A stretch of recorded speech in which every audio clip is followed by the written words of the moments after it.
start the show. The Good Life with DT. It's Nicole. Welcome to the Good Life. You are now listening to the Good Life Podcast. Good Life. Good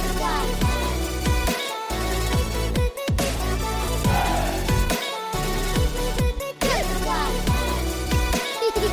These boys are crazy. You are now listening to the Good Life Podcast. Good Life. What? Hey, welcome to the Good Life Podcast. My name is David Taylor. Yo, it's Spicoli. What's poppin'? What's up, man? I'm tired. Wake up. I'm real tired from last night. I'm old. Dude, I'm fired up and ready to go. We got Jake from New Medicine. In the middle of the night when I dream of getting you, and my head's going crazy thinking what I do to you. I rip up all your clothes after breaking down the door. I make you beg for more as I pin you to the floor.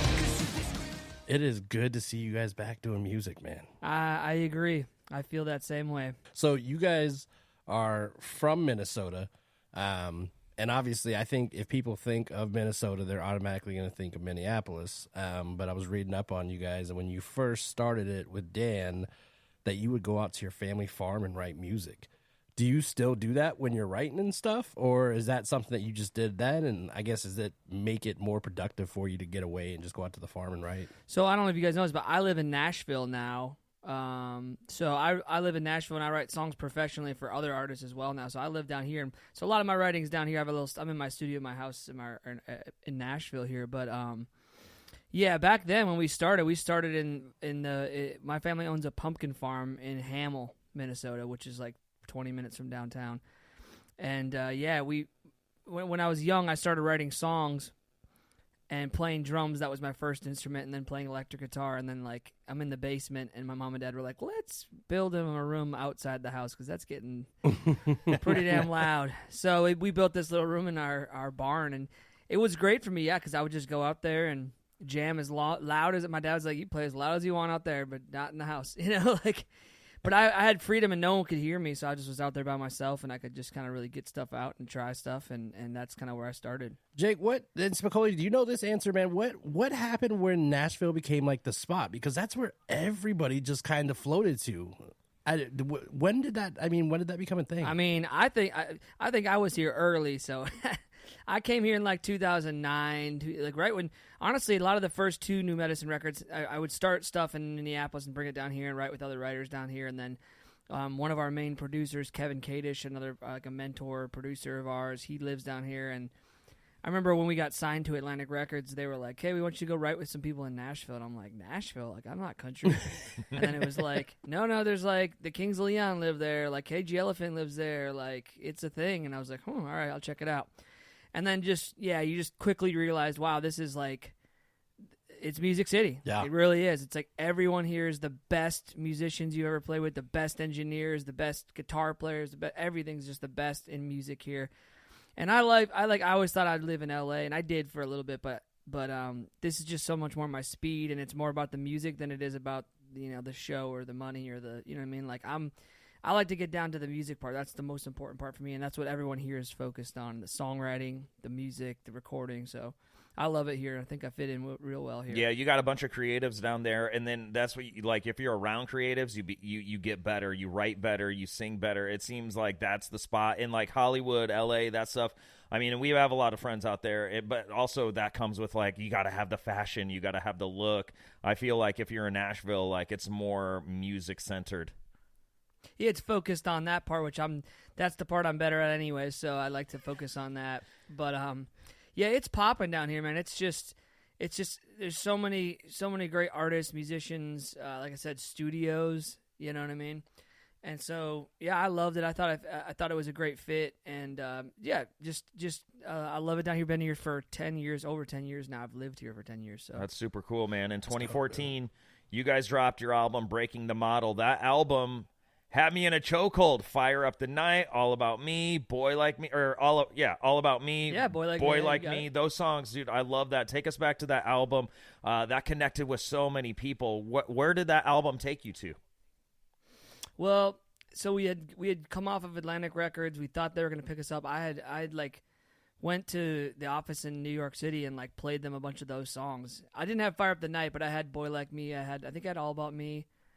I had a couple, like I had a handful of those ones, and then they were like, I don't know, your A&R person just left and went to Republic, and I'm like, all right, let me know. And then like right before Christmas, they dropped us, and it was like, what are we gonna do? But I just knew like I had so much more focus on the second record. The first record, I listened to everybody, what they told me to, like, they thought. Not that I don't love our first album, but I'm just being honest. Like, I was definitely, like, pulled in a million directions, and, like, I was trusting record label executives and managers, and everyone had an opinion, and I was young. I was 19 when we signed a record deal, so I was very young and impressionable. Like, I didn't know, or the producers, the song, everybody was influencing me and thinking what you guys should be. But on the second record, I decided, like, on our first record, we had a ton of different producers and writers that I wrote with and stuff, and it kind of was like a greatest hits of all this random stuff, and it felt way less connected, right? And the second album, I knew I wanted it to be really cohesive, and I wanted to find a sound and kind of, like, go with it. And, like,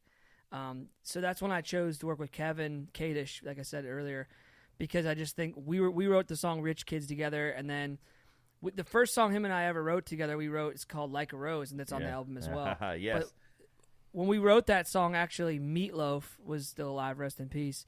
He recorded that song right when I got signed. I wrote that song, and I was like, oh, he wants to put it on his album, and, like, Meatloaf's massive. He sold 100 million albums. Right. So I'm like, my manager was like, you're going to make some money off this if you want to give him that song. I was like, all right, sure. And anyways, it came around and was like, well, we could put that song on there. Anyways, I just had a great relationship, and I had a great faith in Kevin, and we were just going to sit there and make it right. He's the kind of person like me. We're similar in, like, we don't care how long it takes. We're just going to get to where we love it. Once we get there, then great. If it takes us a day, great. If it takes us 2 weeks, we'll keep grinding on it.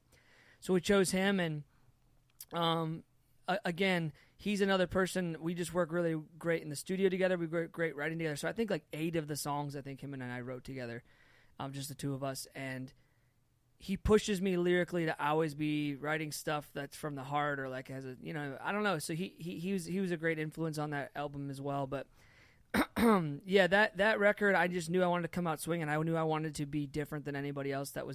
I kind of felt like so much of the music of the bands that we would tour with and be associated with, and the genre we were associated with, was very like not cookie cutter, but just kind of formulaic a little bit. And I'm like, I know they went to the same. There's like 4 writers that everybody goes to write their song. You know what I mean? Like, oh, it's like these 3 producers produced all these albums, and then like, well, they kind of all mesh together. And I remember it was like, my manager was like, I'm going to give you a shot, Kevin, on these guys. Like, I really believe in Jake, and so make sure you don't screw it up or whatever. And, like, Kevin was like, I got this, dude. Like, yeah, you're not going to regret it. And sure as hell, like, I think we made such a strong record, and not to keep rambling about it, but, yeah, it was a special time, because I just felt like I was, like, in the most locked in I've ever been, and I finally was like, this is their album I'm going to make. I'm going to make sure I love it first. And I didn't even let the label, because we signed another record deal, and it was our second out record deal, and the drummer Morgan Rose from Seven Dust, he was our A&R, nice. And he was basically like, buddy, just go make. Can I swear on Yeah, him? Go for it. Okay. He's like, go make your fucking record, man. We're not gonna bother you. And I'm like, okay, great. So we did, and like it was 90% done before they even heard a note of it. And I will give them all the credit that they let me do that. And they came to Nashville. We played them the album, and they were just like, holy shit, dude, like, we have multiple singles on this, like, wow. And they were like, no comment, kind of, like, they were just kind of like, we just got to figure out how we're going to blow this thing up. We were like, okay, awesome, So that's kind of how the album was created. Yeah, that album's amazing. It is, and I love that album so much. And when I heard your voice for the very first time, it was so different than everything I had heard. It's you have that signature sound, and you have you have the guitars and the drums to match with it. Man, you guys, I just feel like it's just like a very well-oiled machine. We'll be back after a quick break. Up in the castle, evil mischief stirs. Plan number 42. I shall turn myself into a cat and get adopted by the butcher's daughter so I can learn all her secrets. Then, I will use them to make her fall in love with me. What do you think, Wilson? Hey, check out 1v1 Me DM on all podcast platforms to see more of Dracula's perfect plans at finding true love.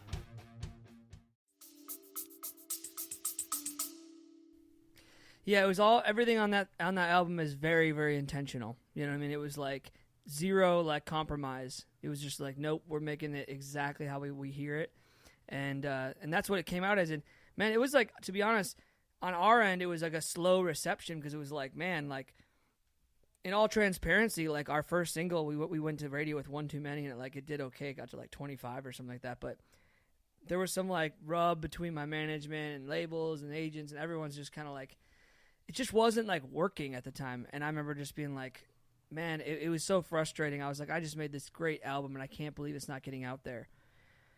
And we were just, like I said, all that internal team fighting, this, blah, blah, the other. And I had already been on a record deal for 5 years before that and toured the entire country 10 times over, slept in the van, slept at Walmart, did it all. And now I make this thing, which I thought was like a masterpiece. And then like, it was just like, oh, it's just sitting there. No one's really doing anything with it. And we, like our core fans bought it and everything, but like, I thought it was going to be like the biggest album, you know what I mean? And so it kind of like sat there, and then we ended up taking a hiatus because it was just like, man, we can't get, like, I'm like 7 years in, I'm like 26 years old, and we're going on tour, and they're like, we're going to pay you $200 a show, like, and I'm just like, I'm not saying for the whole band. Oh my goodness, dude. Like the whole band, and I was like, you know what?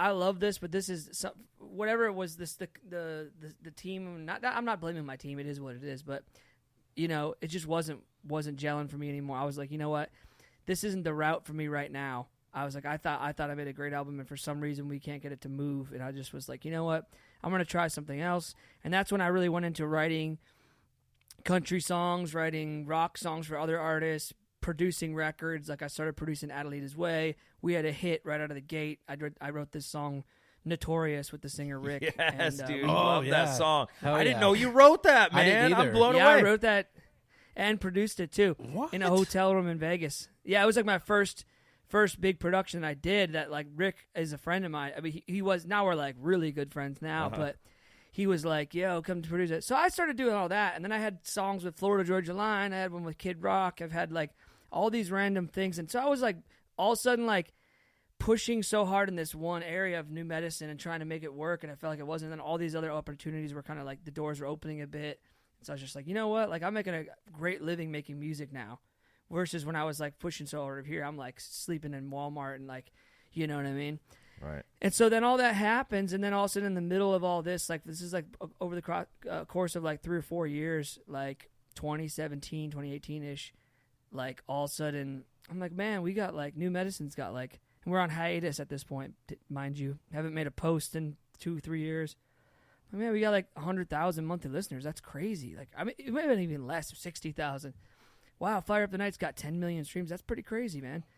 And in relativity, you're like, yeah, that's really good, but compared to it's other, okay, whatever.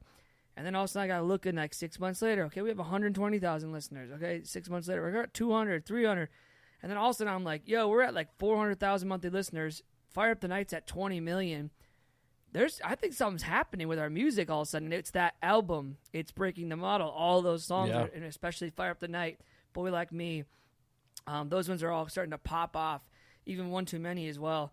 And then that's when it was like really starting to make me go like, maybe there's something there still. Maybe the fire isn't over. Maybe it was like sitting there like idling or whatever. And that's when, I think it was about 2020 when I decided Kevin and I were like working together and some other stuff. I was like, dude, we should just write another new medicine song and try it and see. And we wrote Die Trying. We put that out, and all of a sudden, like, our monthly listeners went up even more. Like, we're at 600,000 a month. And then Fire Up the Night. Oh, and then it just starts like it's like wildfire, dude. Like one goes, and then it triggers the algorithm, and the next one starts. Because then all of a sudden, all these eyes are on our music, which is the whole thing, right? That's what I always thought. I thought if people could hear this album, they're gonna love it. No. But at first, when it came out, no one heard it, right? So no one in the bigger, you know what I mean? Like, I mean that in perspective. Obviously, people heard it, but I meant like the masses didn't hear it. Yeah. And so all of a sudden, now we're starting to get that. So like so that album came out what year? 2014. Okay, so it came out in 2014. I don't remember what I was listening to on Spotify. I don't remember what it was, but on Spotify, if you don't change the song, it starts putting on like the radio. But Fire Up the Night came on. This probably, I don't know, a year or two ago. And it came on, and I was like, dude, who is this? Yeah. And I was just like, how have I not heard of these dudes yet? Like, oh my gosh. Dude, And I that's the started greatest jamming, thing yeah. is like you can put yourself out there and like I try to tell other artists that as well that I work with as a producer and stuff. I'm like, listen, you never know. You put great shit out and you never know when people are going to find it. You know what I mean? Like how many times you like heard of a band that you're like, whoa, like even for me, that was Nirvana. I'm like, 12 years old, whatever. Like, and I remember my friend played me in this like 2000, or whatever, 2001. That's the first time I ever heard Nirvana was in 2000 or 2001. And it's like, oh shit, the guy's dead. Like that sucks. Like I just found him, right? Like, luckily for me, I'm not. And luckily for me, I'm like, I feel like I'm in my prime. I'm in my 30s now, so I'm like, I'm ready to go, dude. And anyways, Die Trying then kicked it off, put another song up. We have this song called Fuck It, put that out. And dude, I'll tell you right now, Fire Up the Night's getting like 2.5 million streams a month right now. It's the biggest it's ever been now. Isn't that crazy? We're almost 10 years in, dude. I mean, it's the end of 2023, and that song from 2014, and by the way, wrote it in 2013. 10 years old, dude. You know what I mean? Just so I felt like we were ahead of it. You know what I mean? Hell yeah, dude. It's evergreen. It's a song that's everlasting. And exactly. Those are the kind of songs that still resonate with people, and they're discovering it, and they're checking you out. Like, are you making money off that? You said you have that many streams and downloads. Does that help, like, anything at all? Yeah, you know what a huge thing is that, like, part of this whole process, which was huge, was, like, fighting for getting our master recordings back. And I'll give, again, Imagine Records, our second label, and Morgan credit. Because once we hit a certain point, like, record contracts are airtight. You know what I mean? I have a good attorney, but it's like, this is what they are, you know? If you want to go for it, you got to dance with the devil, you know? So I just, at a certain point, I don't remember when it was just, I started looking and being like, man, I feel like we've got to have earned the money back that they paid, you know what I mean? Like, and I was like barely getting anything like off of it because it's just like that's how record contracts are, dude. You know, Jelly Roll just did a thing where he explained how they work, and I've done it before too. But like, it's just they're just so backwards of how it works. You know what I mean? I remember thinking like, oh, we've generated X hundreds of thousands of dollars, like whatever that is, and it's like, yeah, but you only recoup at your net rate of your royalty rate, which is 15 or whatever percent. Like a lot of artists are 15 to 20%, something like that, and we were right there with everybody else. And I was like, wait a minute, we've made that many hundreds of thousands of dollars, but we're only, and you have to recoup all the money they spent first, right? And I was just like, this is so backwards. I can't believe. And so I made a plea to them, and I was just like, look, man, this is my life's work. You know, this is my voice on there. That's my performances, man. Like, you know, Fire Up the Night, I'm playing drums and everything on that song. I played everything on that, and that's like, I'm like, this song with my performances on it is like earning you guys those. I'm not seeing anything off of my own work. And I was like, I want to give this to my kids someday. Like, I should have some kind of participation in it. And that was a huge moment when Morgan was like, you know what, let me just call Bob, the head of the company, and just see if he's willing to do something for you. And that's when they were like, they were going to give me they decided like, hey, give us 2 more years. We worked a deal out. And anyways, I definitely am getting royalties on it and own our masters again. Good for you, man. And it's huge. And that opened up a door to, now I'm the record label, right? Like, and so now I can use money from Fire Up the Night to make our next record. Hell you know what I'm saying? Yeah, because you're independent now, right? 100%. Yeah, and just have a hot distributor. Topic on the Good Life right here, man. You talk about this all the time, dude. With every artist, I swear. Every artist we have talked to right now, they have so many challenges with these record contracts, and they can't wait to either become independent or are so glad right now that they are independent. Yeah, it's like it's only for certain artists, I think. I'm not saying like if you're Olivia Rodrigo or something like yeah, great, or Drake, like yeah, of course. But even Drake, I think he's independent. You know, like there's a certain point when if you want to be all over, the radio and stuff. But I started getting to a point of going, dude, we're getting more streams than the bands that are on the radio. Right. There's a major rock band. I won't even say their name. It doesn't even matter what name they are. That was like #1 on the chart, on Media Base radio chart. And I looked and I was like, when did that song come out? It came out a week different than our song Take Me Away, which came out like a year and a half ago.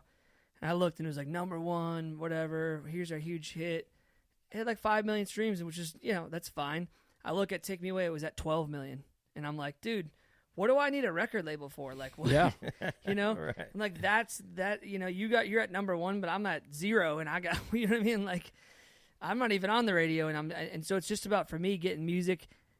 It's like repeating that process I did on Fire Up the Night, right? Make something dope that I think is cool, because if I think it's cool, then there's a good chance that you guys might think it's cool. So it's like, that's what I do with Take Me Away. That's what I'm doing with our new stuff. It's like, believe that process will work because people want to listen to it, right? Like, versus being shoved down your throat, right? Right. And I feel like, knowing like Adrian Patrick of Otherwise and Rick from Adelitas Way, and now I feel like you guys are kind of like setting up that formula of like, hey, it's cool to be independent. We can still push out our music through social media. We don't need to be into like a contract to do this. And you're finding a way. How did you and Rick of Adelitas Way team up? Well, we had opened up for Adelitas Way, New Medicine did back in the day. And I remember we were at a show, we just kind of like backstage, we just started talking, and like, we had the same manager too. And so we were just kind of going through a lot of the same stuff. He was on Virgin Records and I was on Atlantic. And it was just like, we're going through a lot of the similar situations together in life and in our careers, right? And then I remember we got dropped from Atlantic and somehow had negotiated our masters back, like I was saying earlier. And on our first record too, which was amazing. But anyways, Rick was like, man, I'm thinking about, like, Spotify was happening. He's like, we're getting all these streams on Spotify, but I'm not getting any money. I might just take our music off Spotify. And I was like, no, dude, like, your record label's hosing you, bro. Like, I was like, I'm telling you, you guys are getting so many streams. If you owned your masters, like, you would be killing it. And then it wasn't long after that, he got dropped as well from Virgin, and he was like, I don't know what I'm going to do. I'm like, you just need to make a record. And I was like, you definitely need to put it on Spotify, dude, because, like, you just didn't own your masters before. Now, if you own your masters and you get 10 million streams, like, you're going to make some serious money. And I don't know, it was just like, he hit me up, like, well, let's try to write something, and that's when we wrote Notorious. Like, I flew out to Vegas, and we kind of have a process, because he moved now, but he lived there for a long time. Yeah. And I would the first one we wrote, I flew out there, and like we said in like a little, I don't even know, it was like the Hard Rock or something, and nothing crazy, and wrote the song in the hotel room and like hung out, and that song's it's about to be gold. I think it's gonna be a gold record. Wow, it's crazy. That's so sick. I love that song. And then you guys pair up to do Own It together. I've been rocking that for a while now too. How did that come together?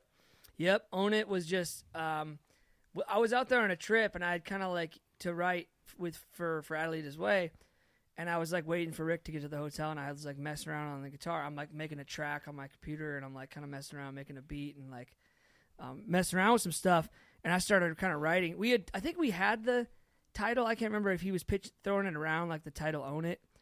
And I liked the title, and I just started singing it. And now all of a sudden I was like, man, this kind of sounds like a New Medicine song now too, though. And I was like, he got to the hotel, and I was like, dude, hear me out. What if we just do it together?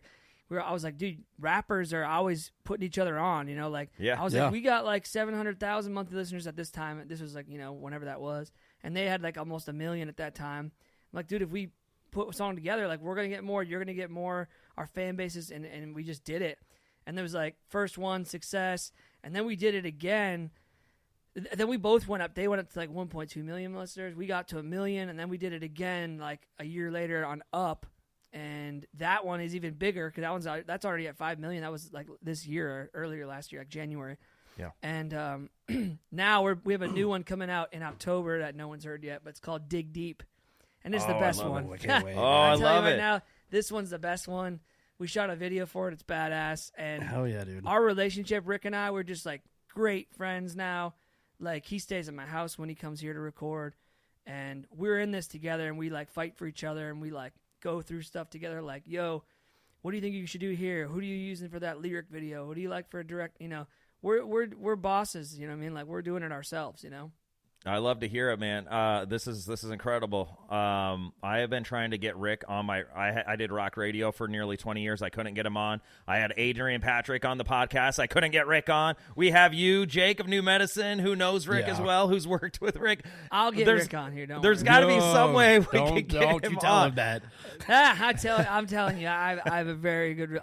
I can negotiate with him. I do want to say this though, dude, for sure, because. So I totally believe in the 6 degrees of separation thing. Spicoli, I don't know if you know this, and we'll see. But first, man, I want to say thank you because Spicoli hit me up, And he was like, "Do you listen to New Medicine?" And I was like, "Fuck yeah, I love those dudes." And he's like, "Dude, see if we can get Jake on." And like you responded fairly quick, dude. And you're like, "Yeah, I'm down." And then there's other people that I had been talking to before you, and it all kind of connects. One thing that's crazy, Spicoli, I don't know if you know this, the drummer from Emphatic was in his band. What? Yeah. Wait, which Pat's our one? boy. Yeah, Dylan. Pat. Oh, Dylan? no okay, shit. Dylan. Yeah, Dylan. Wait. Yeah. Okay, yeah, Dylan. Yeah. He was the younger dude. Okay, when Dylan he Wood joined with the Emphatic. blonde hair. Yeah. Yes. Yeah. So that's dope. he was the drummer. So we just had On Pat, Breaking who the used to be Model. the lead singer. He was just on the podcast 2 nights ago. And then also, so I've been talking a lot to Trevor from 1,000 Foot Krutch for a couple months now. And so I hit him up the other day, and I was like, "Yo, we got Jake from New Medicine coming on." He's like, "Yeah, dude." He's like, "Those dudes rock, man." Tell him I said, "What's up?" And then who else? Are you connected with Letdown at all? Because I see you guys like each other's stuff a lot, and I just got that dude, man. And I was like, these guys are all connected, man. It's so badass. We just put a song out with 1,000 Foot Krutch. Yes, Yeah, dude, we I'm can loving talk it, about it, man. yeah. I love that combo, I dude.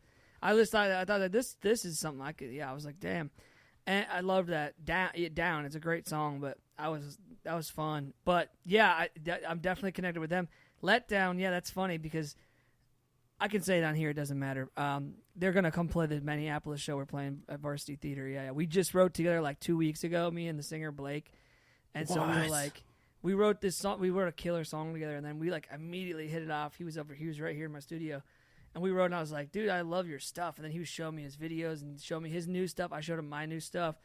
And we just were like, "Yo, we got to do shit together." And I was like, "You want to come play this show in Minneapolis?" And he was like, "Hell yeah." When is that show? What's that? When is that? Varsity Theater, Dinkytown, Minneapolis. And it's October 27th. It's going to be awesome. Dude, is that a weekend? Is that like a Friday? Friday That's my birthday weekend, dude. Oh, is Let's it? go. Oh, Let's man. go. We might have to fly out there. It's a Friday night. If you guys come, I can probably get you guys on the guest list. It's selling really well already. We haven't even announced Letdown yet, but I was just talking to him yesterday on the phone, and we're gonna like ride up because he lives in Nashville. He lives like half a mile from me in Nashville. He lives in the same neighborhood as me. They call that dude the Jason Momoa of rock. Yeah, dude, I know. His hair is so long, dude. I'm like, damn. What's the first song I heard by him was the "Go to Hell" song, and so that when I saw the pictures of him, I was like, "Yo, that doesn't match. Like that's not what I expected from that, I know, from that voice." It's like exactly, yeah. He's great though, and we're talking about doing a song together. He does have a record deal, so it's always harder to collab with people that have a record company. Like they always like put red tape up, and that's not his fault. But we'll see. Well, I think we're gonna push for it because I think we would have our audiences are very similar. But yeah, he's got some badass songs coming out too. So yeah, he's great. And there's another band called Citizen Soldier. Oh yeah, who's doing really well right now. And that guy, the singer's name is Jake as well. He's coming on Friday to my house.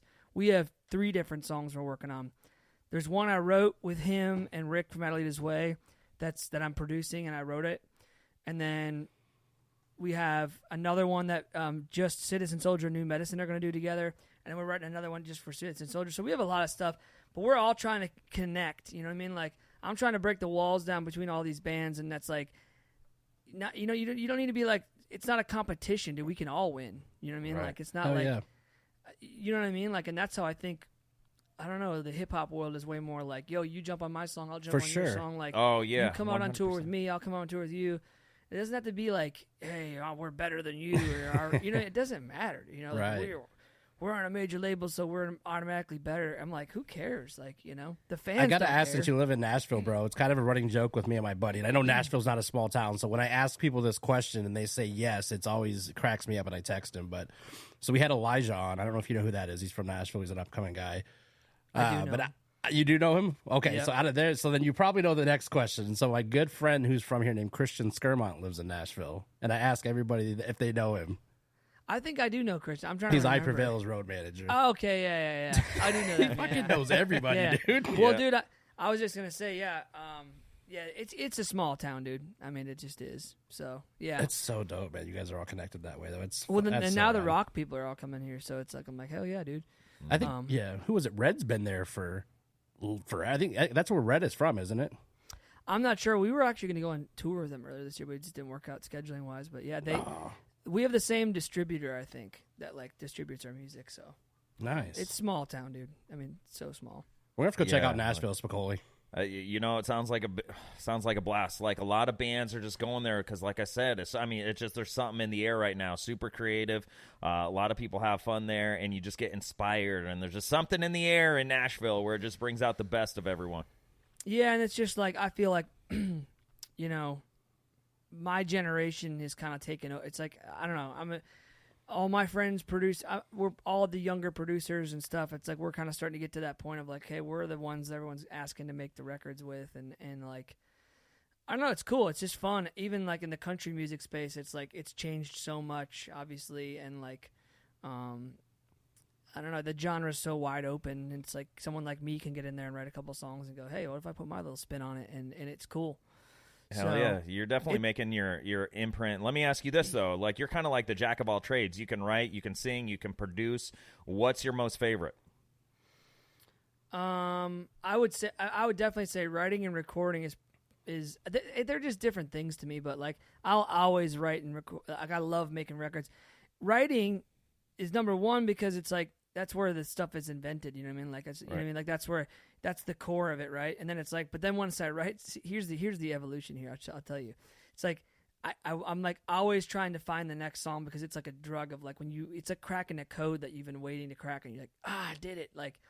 And when I look back in perspective of my career, I'll go like, when you write a Fire Up the Night, and then you're like, it's like a year or a year and a half, it could be 2 years, and then you just have to keep writing. I might have written 100 songs between then and the next one that I felt was like great. And you just trust the process, right? But anyways, it's like creating the initial inspiration. But then as soon as I'm sitting on a song, I'm like, I got to get this recorded, and I'm hearing it this certain way in my head, so I got to produce a track because I'm hearing what it's going to sound like.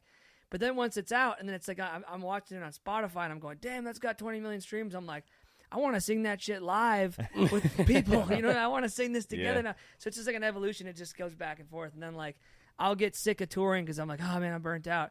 And I'll go back in the studio and write a million songs or whatever. And then it'll start back over, and I go, man, I'm sick of sitting in the studio. I got to get out there and play these songs live because I got to feel that energy back and hear it, And that was huge for us with like Fire Up the Night and Breaking the Model, and that whole album was like, wow, this is going to be so cool to go back out there and play it because all of a sudden now, 100 million streams later, I know people know the words some of these now, so hell yeah, that's exciting.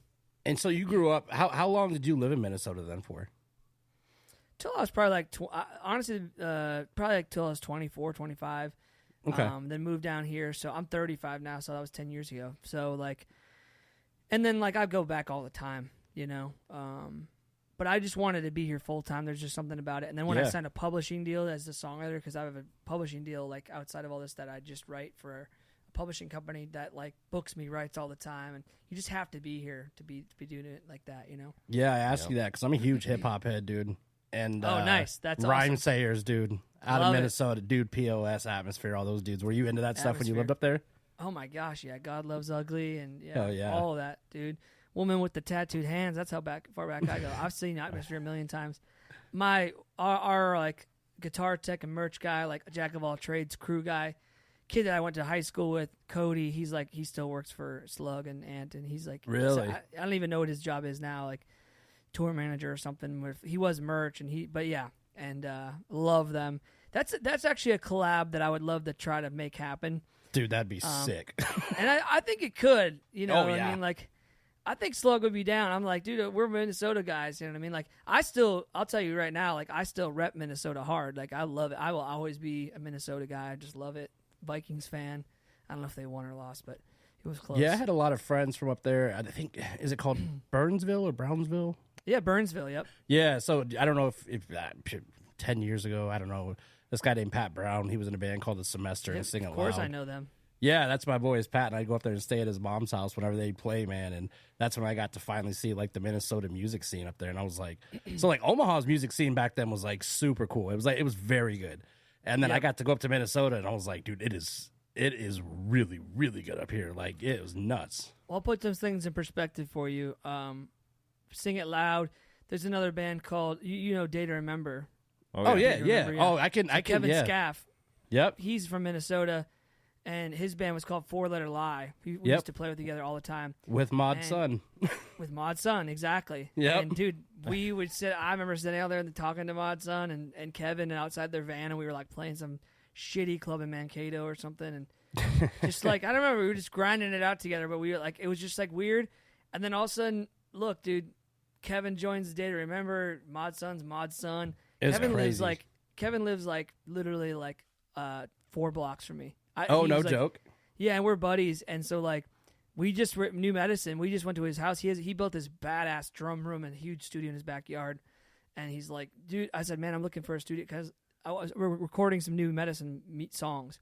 So I just went over to his house. We recorded it at his house. So it's like it's so small world. And then another producer, Jordan Schmidt, who now has like 12 number ones. He wrote God's Country. He's written like.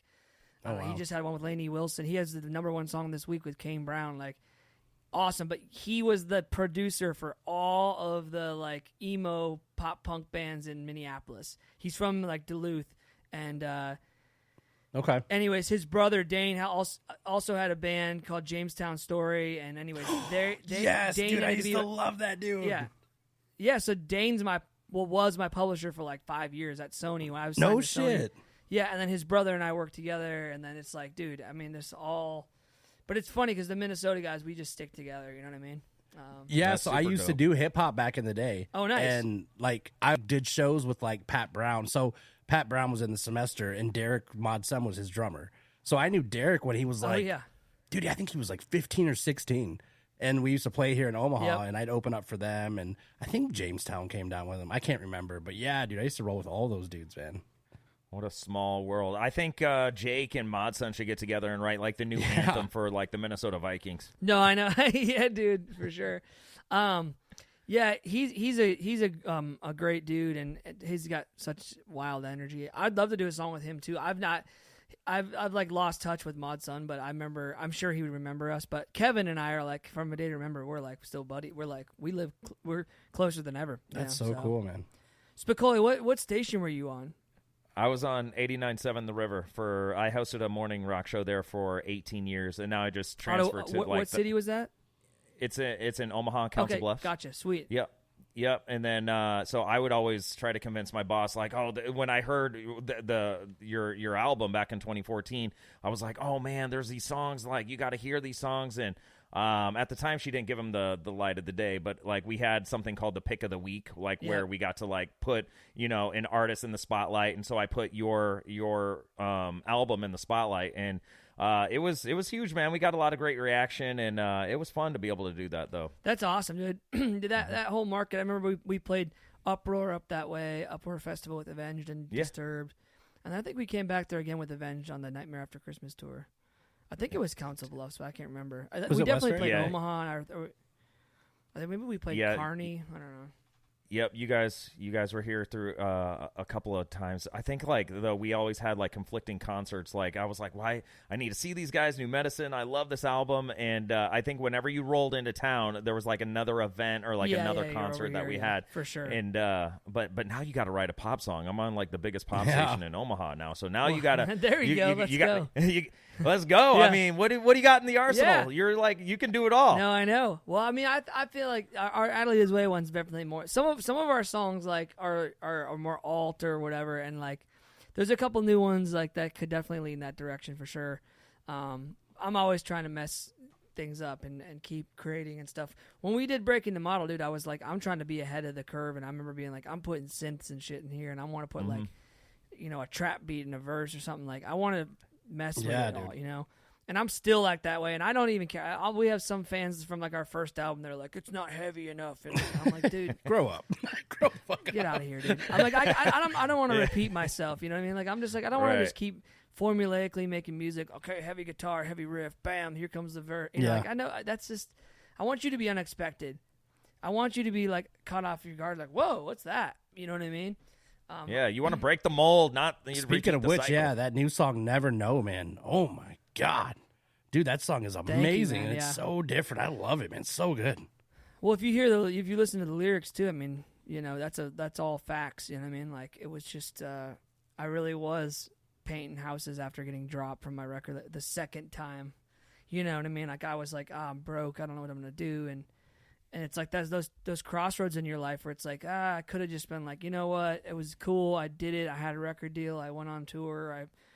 There was part of me that felt that way. I was just like, man, you can never take that away. I did do a lot, but like I'm 26 and like I don't know what I'm gonna do. I got to start over again. And it's just that those little turns in life. And you know what? Yeah, of course I have a chip on my shoulder because I've worked really, really hard for all this stuff and like never gave up. So many times when you get rejected. Even that, like I'm hearing about the PD at the radio stations, like that doesn't surprise me, you know what I mean? But I'm like, that doesn't like hurt my spirit at all. I'm like, oh, I don't know, whatever. That they just don't get it. They're just look at your Spotify plays. Someday, if you walk in there today and show them, hey, I want to play this record, Fire Up the Night, and it's like it's got 80 million streams on Spotify. They're like, oh yeah, I love that record. You know, like that's a hit. About this you know the whole time. I know, man, and I'm like, look, I tried to tell you you early this on was it, the dude. shit. Cool, you had it. You were like, I was on it, man. Yep. I told you guys, That's- like, but nobody listens to me. Exactly, that's the sweetest thing. So like, that's like never know. It's like, you know, I think people expect you to kind of just turn the other way and go, you know what? We all told you no, so go back home. And I'm like, nope, not me. And it was kind of like, it's just that play on words, I guess, of just like, what would have happened if we would have just quit? Well, I guess we'll never know, now, will we? You know what I mean? It's like, you know. Yeah, and I love that chip on your shoulder mentality. I think a lot of us have that, and we want to prove a lot of our haters wrong that we can do this, and we're doing it also for ourselves too, because we have that creative energy. We know what's right, and we can feel it, and we just push it out there. 100%, yeah. Like, so you can't be like, your will has to stay strong there, and mine always has been strong, and so that's kind of our story. And yeah, so that just came out, and then we have the Dig Deep comes out here soon with Adelitas Way. But I just wrote a song last week that I think I don't know. I feel like I'm in a zone that's just like it's getting better and better and better, and I've really started to fine tune it. And I don't know. I'm also like it's like anything. You just keep sharpening your tool, man. Like the studio now is like my paintbrush. You know what I mean? Like I'm just like I know how to use all this gear now. You know, yeah. I know how. Because I've been doing it for so long now, Right.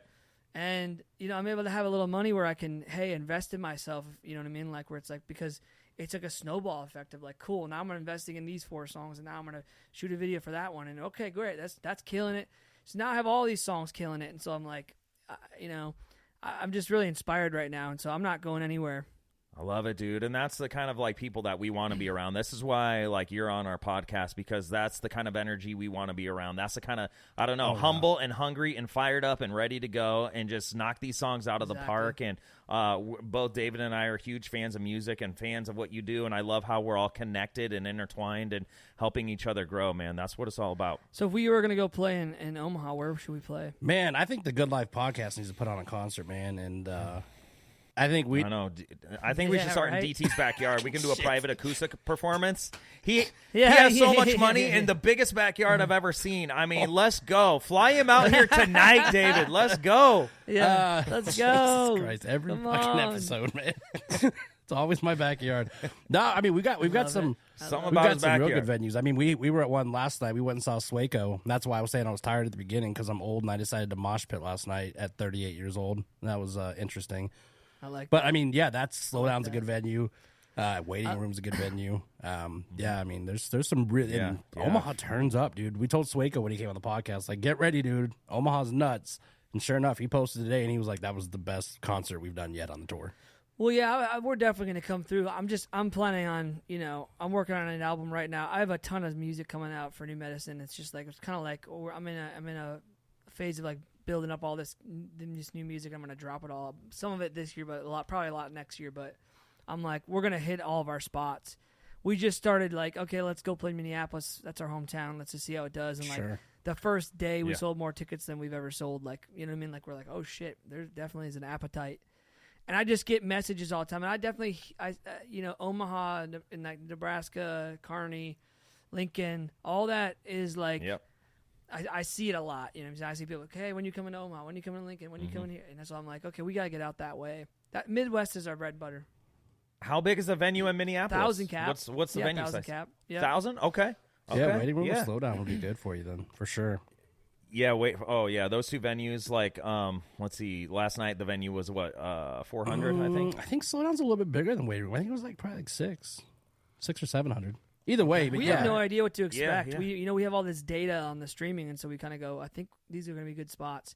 And obviously Minneapolis, we kind of knew that's our hometown, but Right. even LA, we did 300 tickets in LA, and it was like, dude, we never played LA. That's awesome. We were just out there.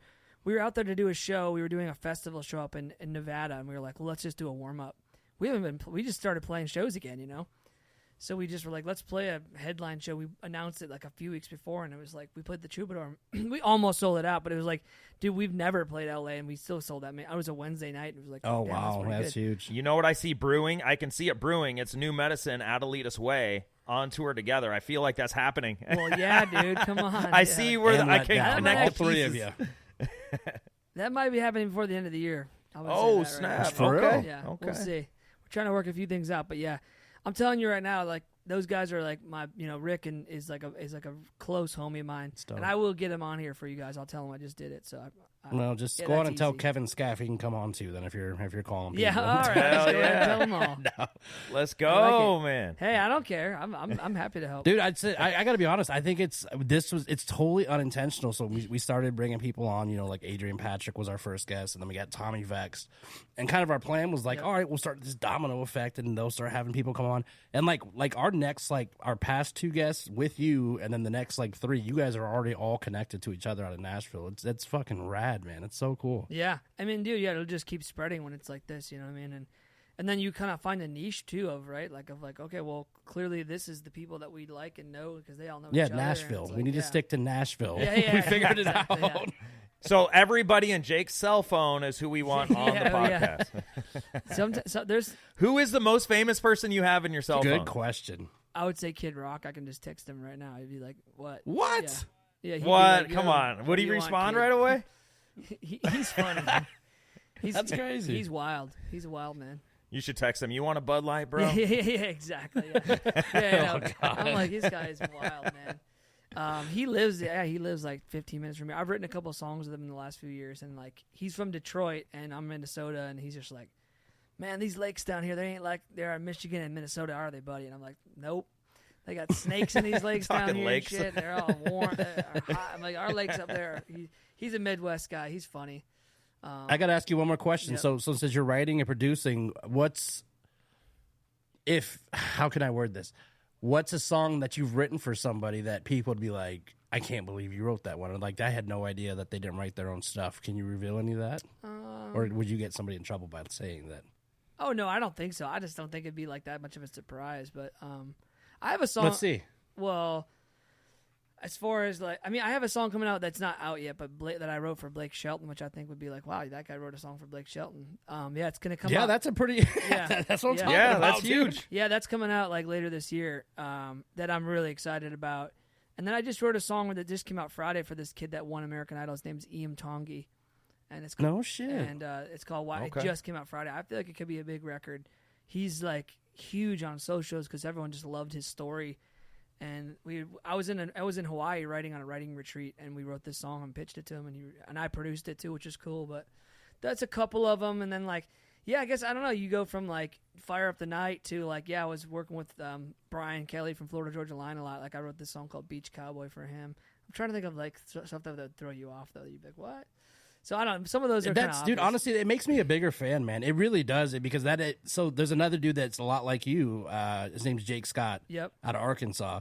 And he does pretty much what you do. Is he releases his own stuff, but he produces and he writes for people. Yep. And then I'm like, well, that makes sense why his shit is so catchy because that Right. that's what he's really good at. And the same thing with you, man. It's like Yeah, it's a everything muscle, you do is man. very good and catchy. It's a muscle that you just keep working every day and everything. And I'm just a person that listens to everything. Like I listen to hip hop all the time, dude. Like, you know what I mean? Like, Yeah. I've had phases in my life where I listen to metal. I love pop. You know what I mean? Like, I love what's hot. You know, I'm like, well, what? You know what I mean? Like, I'm trying to always stay in touch. You know, I'm sure there'll come a day where I'll be like, I ain't listening to that. But right now, I'll just be like, man, that sounds like a dope record. I love that. You know? Like, Yeah. Doja Cat, she's great. You know, or whatever. I don't know. Whoever it is. Olivia Rodrigo, she's a great songwriter, you know? All right. So October 27th. October 27th, Varsity Theater in Minneapolis, and then we're going to be announcing Chicago here this week. And yeah, Letdown's going to be on those shows, both of those shows. Well, I think, if I can line up a babysitter, I know that's the weakest excuse in the world, but if I can line one up, dude, well, I don't know, maybe me and Spicoli will have a dude trip, and we'll just go up together. We'll I like see. it. I like our odds here, boys. Hell yeah. Hell yeah. Sounds like a lot of fun, man. Minneapolis, Yeah, let's go. If you guys do, just please let me know. I'll put you guys on the list. Oh, I appreciate it, for man. sure. Yeah, Appreciate it, man. Thank you. Dude, yeah, again, man, I thank you, man, for being so cool and responding back so quickly, man, and saying you want to come on, man, and definitely with the new music coming out, man, anything you push, we'll promote it on our socials, man, and help you as much as we can. Absolutely. And after this, you'll have my number in our email exchange, and so hit me up anytime. Cool, man. We appreciate it, bro. So grateful, man. Jake, thank you so much, man. It was a pleasure to get to talk to you, and I just love the music that you do, and we're going to keep rocking it for years to come. Thanks, man. I have lots more coming, guys. Thanks for believing. Until the midnight.